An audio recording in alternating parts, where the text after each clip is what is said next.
አንተ ሰው አንተ ራስህ ነው ይሄን ቪዲዮ እየተመለከትክ ያለው ሰው። ዛሬ እንደ ወንድ እንነጋገራለን። ከዚህ በላይ መሆን ትችል ነበር።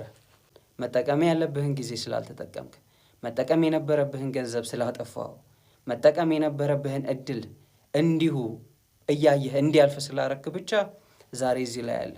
በእርግጥም ለአንተ ለራስህ ነው የተዘጋጀው ይሄ መልእክት። ከኔም በላይ ደግሞ አንተ ታውቀዋለህ።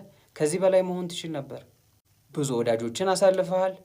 ሊረዱ ሊያግዙ የሚችሉ ሰዎችንም አሳልፈሃል። ጥሩ እድሎችንና አጋጣሚዎችን አሳልፈሃል። ለዛ ኃላፊነት የመውሰጃ ጊዜው አሁን አይመስልም? ከዚህ በላይ መሆን አትችልም ነበረ? ቻሉ እንዴት ብትንቀኝ ነው እንደዚህ አይነት ሀሳብ የምታመጣው? ምን አገባ ስለኔ?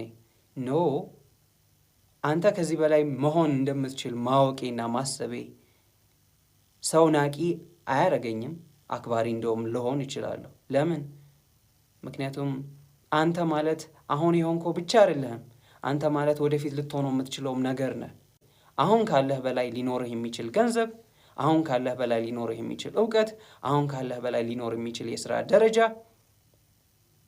አጋጣሚዎቹን ሁሉ ማጥፋት ትተህ አጋጣሚዎቹን መጠቀም ብትጀምር ኖሮ ከዚህ በላይ ምን መሆን ትችል ነበር? ሞቲቬሽን አይደለም፣ እውነት ነው። ይሄ ስቲል ይቀርሃል። ሁሉም ሰው ይቀረዋል።